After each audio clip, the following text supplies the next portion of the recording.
आज हमारे देश में भ्रष्टाचार, गरीबी, भूख, अशिक्षा, अन्याय, बलात्कार व लूट का साम्राज्य चारों ओर फैला हुआ है। ये देख किस सच्चे भारतीय के दिल में पीड़ा नहीं होगी। अब ये पीड़ा संघर्ष का रूप ले रही है और संघर्ष को परिवर्तन का रूप दे रहे हैं राष्ट्र नायक स्वामी रामदेव जी। इस परिवर्तन अभियान का नाम है भारत स्वाभिमान। स्वामी जी कहते हैं कि हम ऋषिपुत्र हमेशा सत्य, धर्म, न्याय और सदाचार के लिए खड़े हुए हैं, सत्य के लिए लड़े हैं और विजयी हुए हैं। देश की युवा पीढ़ी को नशे में ढकेलकर देश को कमजोर करने की साजिश चल रही है। इसे खत्म करने के लिए युग प्रवर्तक स्वामी रामदेव जी गांव-गांव जाकर लोगों को नशे से मुक्ति और देश को भ्रष्टाचार और गरीबी से मुक्ति का रास्ता दिखा रहे हैं। स्वामी जी के लगातार प्रयासों से व्यसन मुक्त समाज के निर्माण में हर रोज लाखों लोग जुड़ रहे हैं और नशा युक्त जीवन छोड़कर राष्ट्र निर्माण में अपनी शक्ति लगाने की शपथ ले रहे हैं। भारत स्वाभिमान अभियान के अंतर्गत जननायक स्वामी रामदेव जी हर रोज योग शिविर लगाकर जहां लाखों लोगों को योग की शिक्षा देकर रोग मुक्त कर रहे हैं, वहीं दिन भर जनसभाओं के माध्यम से नव भारत के निर्माण की नई आस जगा रहे हैं। इस नव भारत के निर्माण की यात्रा में प्रतिदिन 1 लाख से ऊपर लोग स्वामी जी का समर्थन कर इस आंदोलन में अपनी भागीदारी सुनिश्चित कर रहे हैं। राजस्थान में कई गांवों का दौरा करने के उपरांत स्वामी जी पहुंचे जोधपुर जिले के चोखा गांव, जहां पर ग्रामवासियों ने युग दृष्टा स्वामी रामदेव जी को राजस्थान की शान पगड़ी पहनाकर और शॉल ओढ़ाकर सम्मानित किया। तत्पश्चात युग नायक स्वामी रामदेव जी ने अपने उद्बोधन में कहा कि अब देश से भ्रष्टाचार को जड़ से उखाड़ फेंकना है। पूरे देश में लगभग 1 लाख किलोमीटर की यात्रा पर हम निकले।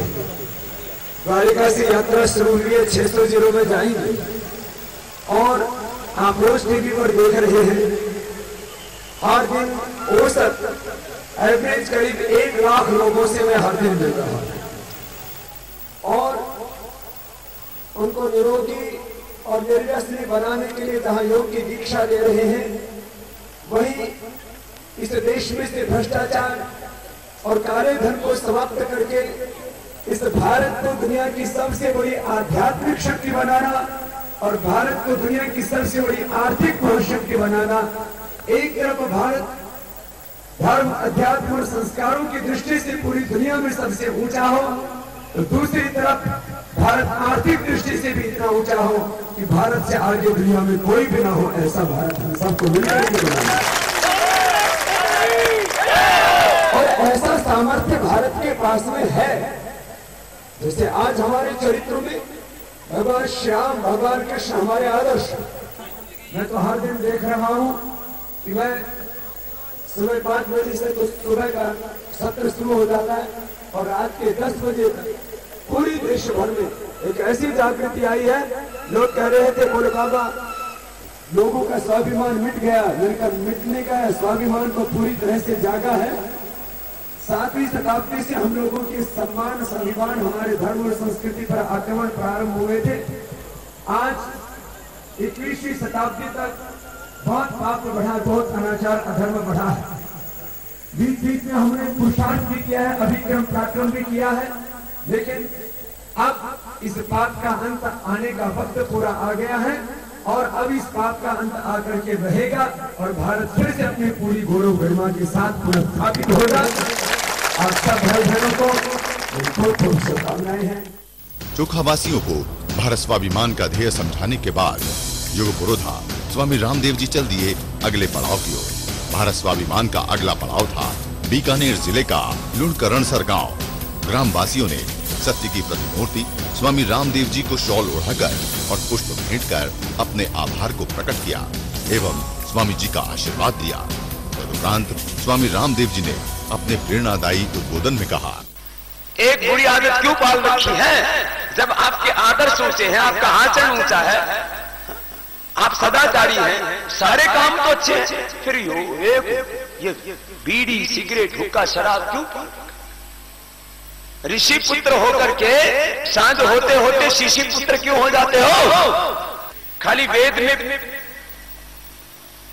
पुराण में, गीता में और शास्त्र में, पुराण में भी लिखा जो मुस्लिम भाई कुरान में भी दारू पीना हराम लिखा है, नशा करना हराम लिखा है, शैतानियत का काम बताया।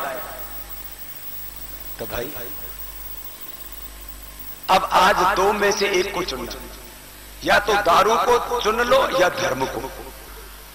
तो आज कितने हैं जो भी साधु को मानते हैं, धर्म को मानते हैं, भगवान को मानते हैं, अपनी भारत माता को मानते हैं, गीता को मानते हैं, वेद को मानते हैं, उन सबको आज यो गुटको, दारू, बीड़ी, हुक्को, शराब ये सब छोड़ना पड़ेगा। बोलो कितने छोड़ेंगे?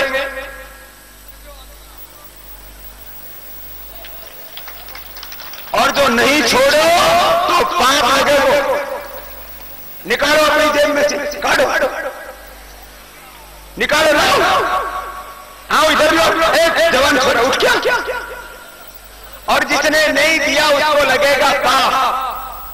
बता दिया है तुमको, लेके आ जाओ बाबा,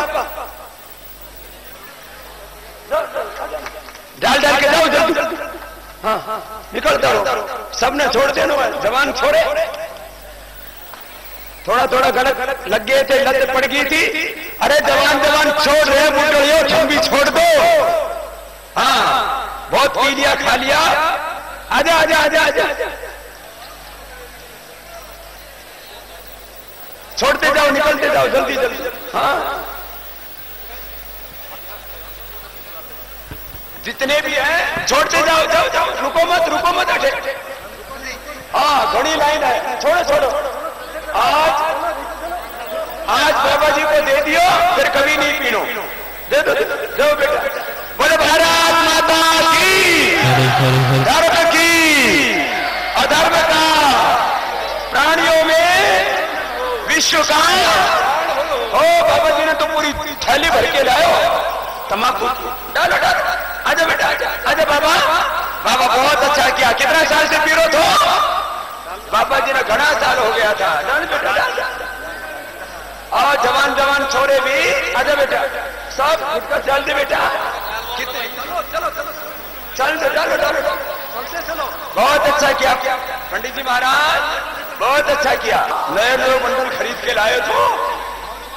हाँ तो आज एक बार जोरदार तालियां हमारे सभी भाइयों के लिए, गांव वालों के लिए, लूणकरण सर और आसपास के सब जो भी आए हुए हैं। इन्होंने आज बाबा की पूरी झोली भर दी।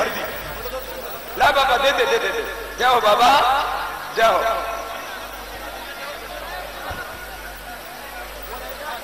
तो ये लूणकरण सर वालों ने बाबा को पूरी दक्षिणा दे दी। एक बार सबका बहुत बहुत अभिनंदन। जोरदार ध्वनि, जरा तालियां तो जोर से बजाओ। अब इस पे देखो, इतना बड़ा गुटको, गणेश के नाम से गुटका बना रखा, गणेश गुटका। ये सब ने पूरा झोरा भर दिया बाबा का, और सब ने आज कसम खानी है। सब हाथ जोड़े तो संकल्प लो, सब हाथ जोड़ लो। हाँ जो नहीं करते उनको भी संकल्प लेना है, आगे बिगाड़ खाता नहीं होगा। हे प्रभु, ये खड़े वाले क्यों नहीं बोल रहे भाई? तुमको रावण के कुंडों के होगे। सबने संकल्प लेना है। हे प्रभु, हम संकल्प लेते हैं जीवन में कभी भी शराब, तंबाकू, गुटखा, दारू एवं अफीम आदि किसी भी नशे का सेवन नहीं करेंगे। बोलो भारत माता की। लूणकरण सर गांव वासियों को प्रेरणादायी उद्बोधन देने के पश्चात धरतीपुत्र स्वामी रामदेव जी पहुंचे श्री गंगानगर के सूरतगढ़ में, जहां भारी संख्या में लोग स्वामी जी को सुनने और देखने के लिए उत्सुक थे। सूरतगढ़ वासियों को योग पुरोधा स्वामी रामदेव जी ने भ्रष्ट तंत्र से अवगत करा, चरित्र निर्माण से नव भारत निर्माण की ओर अग्रसर किया। आज योग से अपने आप को शुद्ध बनाएंगे।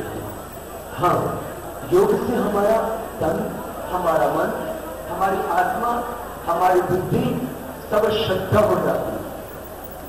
आप खुद करके देखेंगे, मैंने खुद किया। पहले योग के द्वारा अपने शरीर को प्रयोगशाला बनाया और अपने शरीर को प्रयोगशाला बना करके मैंने पाया कि मेरा तन, मेरा मन, मेरा जीवन, मेरी बुद्धि, मेरा सत्य, मेरी चेतना पावन है। और आज मैं यदि सूरतगढ़ में आया हूं तो करीब 4 करोड़ लोगों को प्रत्यक्ष रूप से और 100 करोड़ से ज्यादा लोगों को परोक्ष रूप से योग सिखा करके यहां पर आया। भगवान ने मुझे ये सौभाग्य दिया।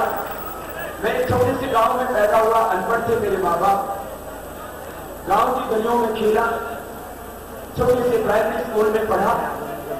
5वीं कक्षा के बाद गांव में पढ़ने के लिए कोई स्कूल भी नहीं था, तो दूर पैदल जाकर के जाया करते थे, क्योंकि उस समय साइकिल भी बहुत कम लोगों के पास नहीं हुआ करती। 6वीं क्लास में 2 रुपए की फीस देकर के पढ़ा, लेकिन मन में एक संकल्प था कि दुनिया में जितने भी महान व्यक्ति हैं, मैं भगवान श्याम, भगवान कृष्ण, भगवान बुद्ध, भगवान महावीर, इनके चित्र देखा करता था। महर्षि दयानंद स्वामी विवेकानंद के, भगत सिंह, चंद्रशेखर आजाद, अशफाक उल्लाह खान, राम प्रसाद बिस्मिल, सुभाष चंद्र बोस, सरदार पटेल, सब इनके चित्र देखता था। मुझे लगता था इनके भी दो ही हाथ है, इनके भी दो ही पैर है, इनके भी मेरे जैसा शरीर है।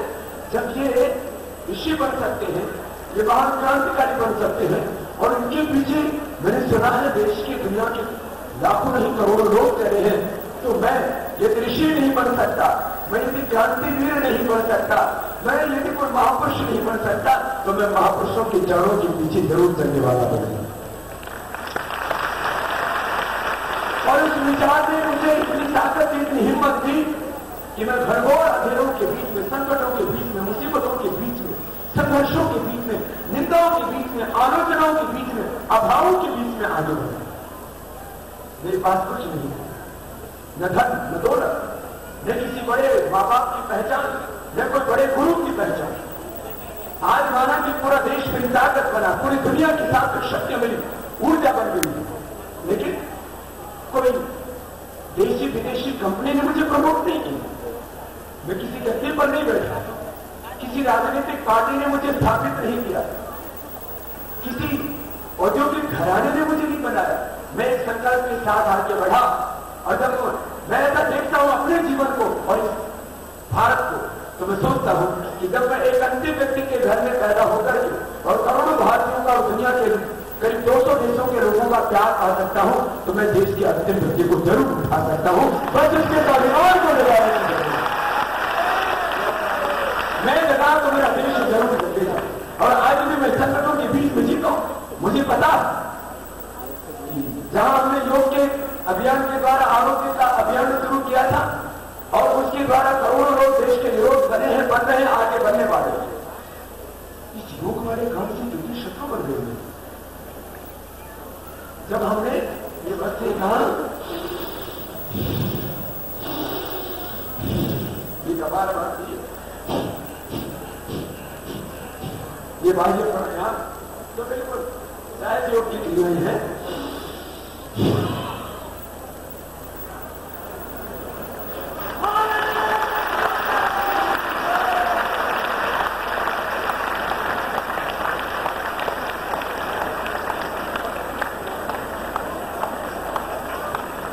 अग्निजार,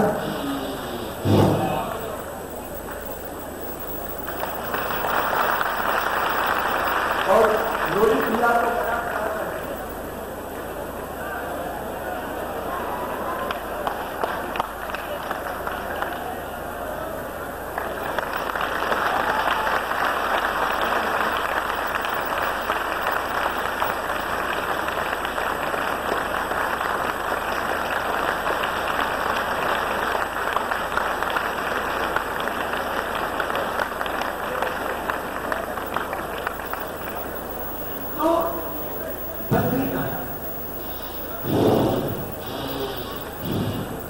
का करा कि मैंने लाखों नहीं करोड़ों लोगों को दवा ठीक कर दिया, एलर्जी ठीक कर दी, जो शक्तिहीन लोग जो ऊर्जा आ गई, कपाल भांति कर करके जिनको संतान का सुख नहीं था उनको संतान सुख मिल गया, जिनकी किडनी फेल हो गई जिनकी किडनी ठीक हो गई, जिनका लिवर फेल था उनका लिवर ठीक हो गया, यूट्रस में थायराइड से ओवरी में सिस्ट फिर ट्यूब बनती, ब्रेस्ट में ट्यूमर की पूरे शरीर में गांठी खत्म हो गई।